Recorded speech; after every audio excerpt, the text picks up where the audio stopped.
Dad is somewhere between Eau Claire and home. Is that Yes. right? Mm-hmm. Okay. So, Maddy, welcome.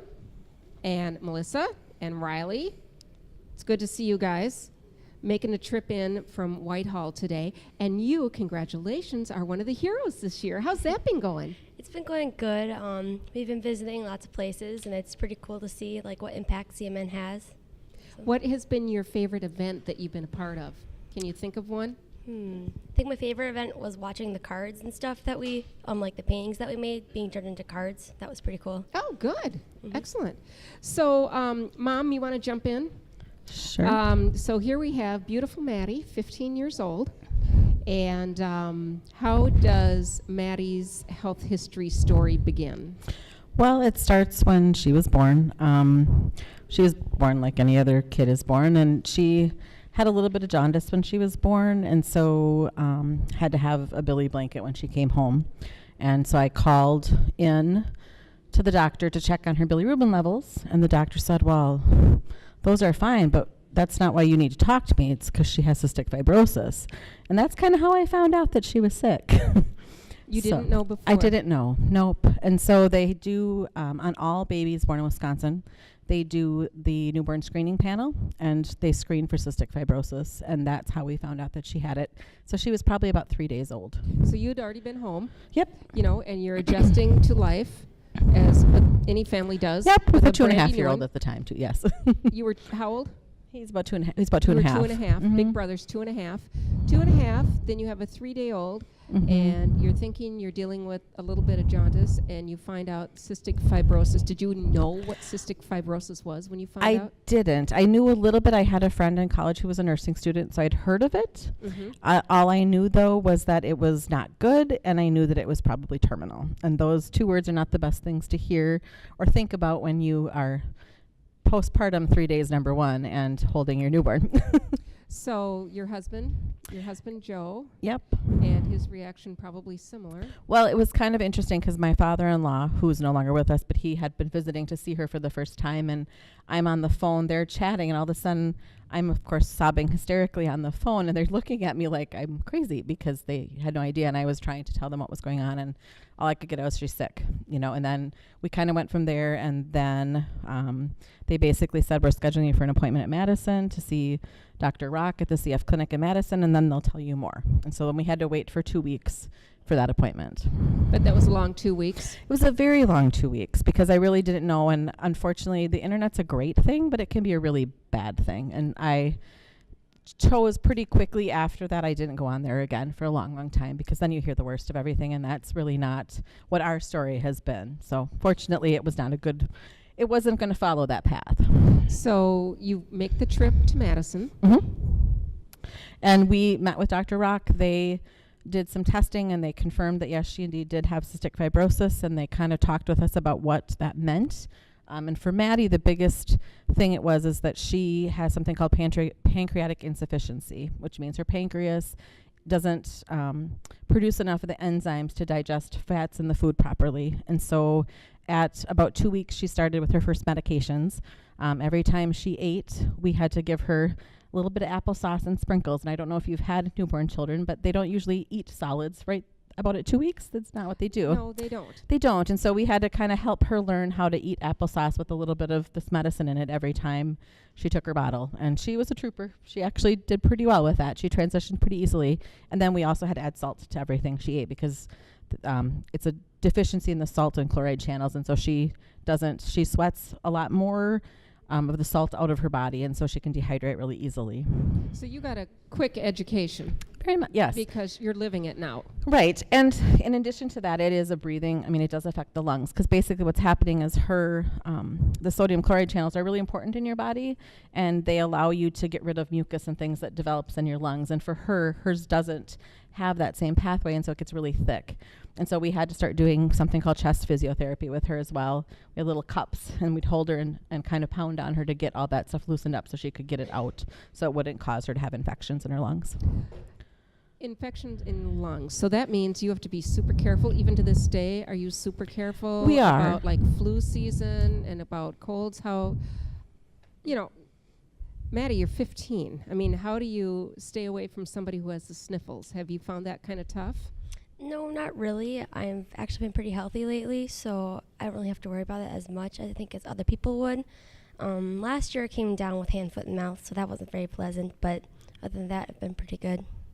Hand washing. Hand washing is a wonderful thing, and actually all through daycare, elementary school, when we bring stuff in for the beginning of school, I would bring the hand sanitizer and say, here, teach the kids how to use this. And if they were sick, and if the flu was going around at school when she was younger, we would keep her home maybe a day or two if it was really rampant in her room. But honestly, she has been very healthy.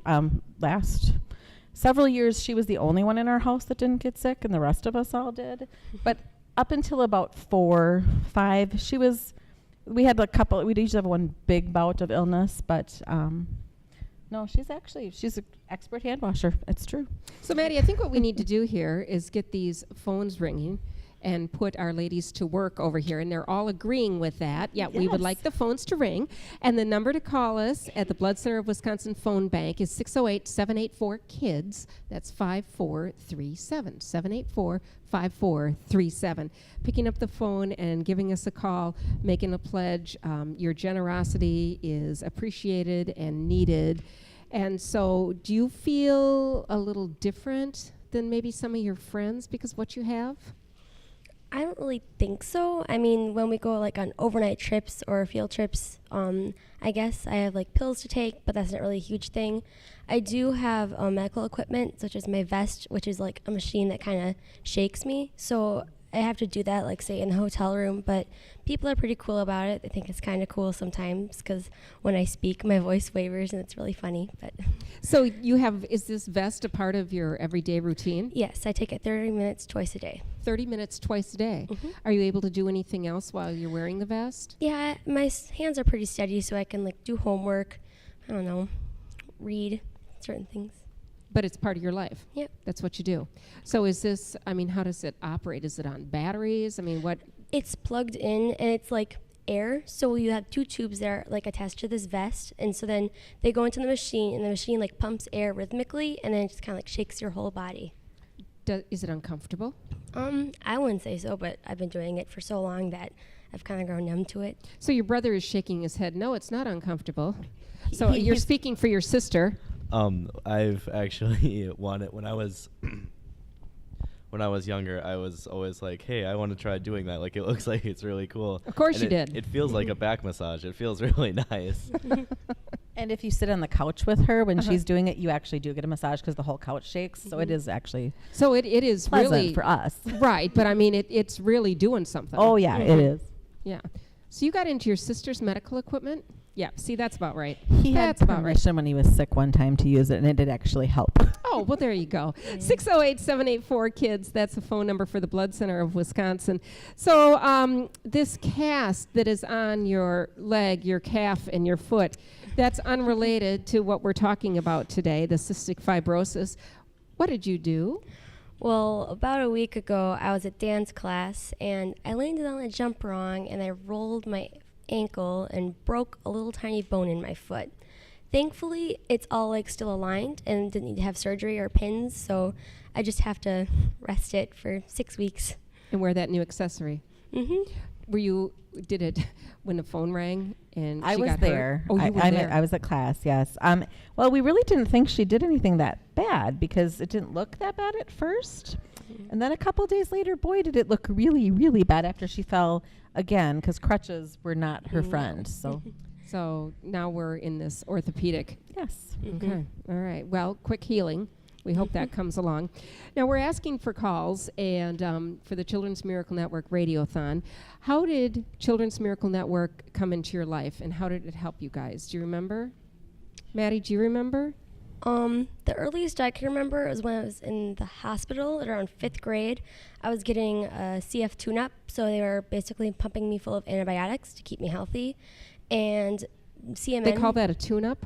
Mm-hmm. Is that what? Okay. It's like every year, depends, varies. I haven't had it since... Yeah, some people... Maddie's been pretty fortunate. She did not get hospitalized for her CF entirely.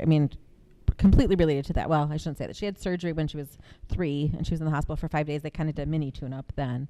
But then she didn't go back again until she was 11, and that was actually the first time. There's lots of families and adults and kids that go in every year or sometimes multiple times a year because their lung function just doesn't stay where it should be. And she does get that tested every 3 months to see where it's at so that we can kind of know. But that was her first official tune-up here. So, and that probably was the first time. CMN paid for meal vouchers, so my parents didn't have to go out and find food in the wild lacrosse downtown. Well, you're from Whitehall, so La Crosse is a big metropolis, I would imagine, isn't it? I mean, do you get lost? Or are you finding your way around now? I don't. I lived in the Twin Cities before we moved There back you to go. Whitehall, so I've been in a bigger metropolis. But yes, it is confusing though downtown sometimes. Well, you know what? We already have 2 calls. They're Good. coming in. Great. So we have 2 calls at 608-784-KIDS, 5437. Phones are ringing, 608-784-KIDS. And so meal vouchers. Was there anything else that you can remember? Oh, later that year, there's a STEM camp, so science, technology, engineering, and mathematics camp for girls, young girls. And so I really wanted to go to that. It was really cool. And so CMN paid for that. And it was really neat because I got to learn how to make a robot like from scratch. So we we were at Stout, UW Stout, so we got to use their facilities and create each thing. It was pretty neat. You know, we have had the honor of doing this for many, many years, sitting down and talking with families. And every single year, there is something new that we learn that CMN helps out with. And STEM Camp is the first time we've heard of that. So they sent you to something that not only is educational, but something you really wanted to do.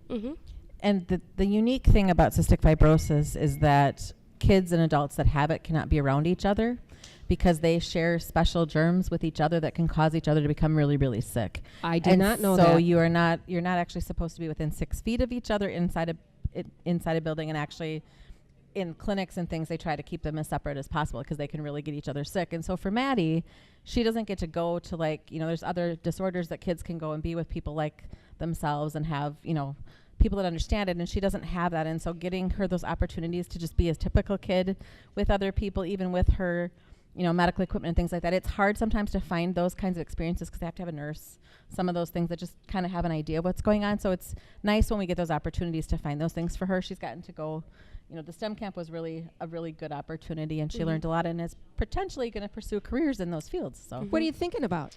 Maybe industrial design, interior design, architecture, kind of in that area. So Well, you got to do something with robots.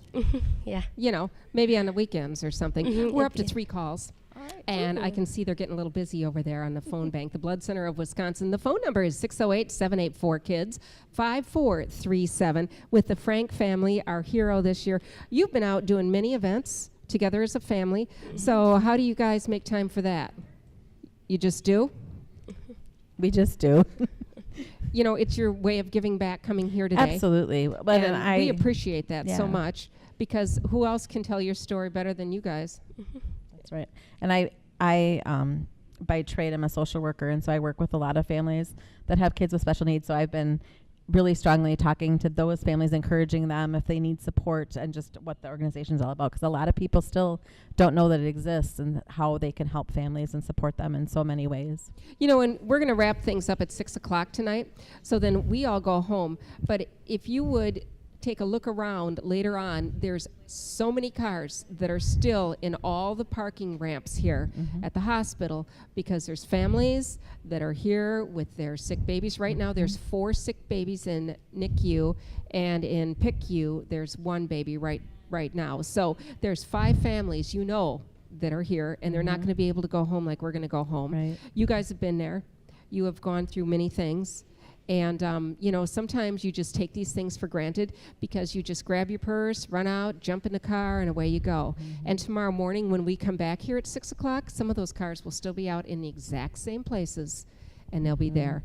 So making a pledge to Children's Miracle Network hospitals is going to help real families that are in this area and providing assistance and help. And, some of the toughest things, too, like maybe for your mom and dad, is accepting help. and taking out, because sometimes we think, you know what, there's somebody else that's probably going to need a little more, but there's a reason Right. that you're contacted, because that is the help that they know you need, whether you know it or not. Did you Right. get that kind of feeling? I do. Yep. And it is hard because there is always somebody out there that could have something worse than you. You know that, but at the same time, it's hard to. You don't realize how much you're doing for your family, and because it's your everyday life. And so when Maddie would go to camps and things, when I have to lay stuff out for somebody else to do it, then I think about, oh my gosh, this is a lot we go through, but of course it's what we do because we have to do it. And so it's so nice to have that resource to know that if you really need help, there's somebody out there, there's an organization out there that can provide that service. So you're a popular girl. You got some more calls coming in. You're up to 4 calls right now, and I can hear that there's some conversation going on in the phone bank right now. So 784-KIDS-5437. Ready for a Thursday night at home, kicking off your shoes, maybe going to turn on the TV a little later on, deciding, you know what, should I really give them a call or not? What would you say to someone trying to make that decision? Oh, please call. There's so many kids out there that need, and families that need support and assistance, and this is such a great organization to give your money to. We've been helped tremendously. I know of many other families that have been helped as well, and several that need help that aren't, there's always going to be a need for families to have support, especially when their kids are sick. 'Cause it's the last thing you want to think about is how you're going to pay for this, that, or something as simple as gas. I mean, just to get your kids to their appointments is such a challenge. So it really makes a huge impact on the families you're helping. And then there's a lot of families, too, where all of a sudden you can't go to work for a week, for a Right. month, for 6 months. That happens, too. Did that happen in your family at all? We didn't have that, Matt. We've been fortunate that we've, employment-wise, we work with employers that are really willing to help us work around that, or we've had time, which is good. But I know of other families that isn't the case. They've actually lost their jobs. Actually, I shouldn't say that. My husband did end up getting laid off from his job when Maddie was younger because he missed too many sick days. So that didn't. It does. That's a It's so good nice. noise. Yeah, it's a good noise. That's a good noise. Startling. So that does happen. It does, That yeah. It's part of life. That happens. So the calls are still coming in at 608-784-KIDS-5437, the Blood Center of Wisconsin. And we have a very special group of royalty, our snowflake royalty, sitting to my representing a great community, taking the phone calls at 608-784-KIDS-5437. Just about 20-some minutes left before we say goodnight for the night, and then tomorrow morning back at it bright and early 6 o'clock. But certainly really love to encourage you to call in, and like we said, it stays local here, and it's helping out families that are getting news that rocks your world. Absolutely. I mean, you just didn't. No, I was ever- not prepared for that call, and I don't recommend that. That's a way to tell people bad news. It's Yeah. really not a fun way to learn things That's not like the that. way to do it. No. Well, you know what? I think what we're going to do here is we're going to say thank you for making the trip to the big city of La Crosse. We appreciate you. Safe travels back to Whitehall, and good luck for the rest of your hero year that you have coming up. Thank I know you. you have some fun things coming up, Oh, yeah. and thank your family. Yes, thank you. We And appreciate it thanks so much. CMN for all that you do and all the work that they do. It's a very great organization to donate Nice to. family. Thanks for joining Thank us. you. Thank You're you. listening to the Children's Miracle Network Hospital's Radiothon, a service of the La Crosse Media Group.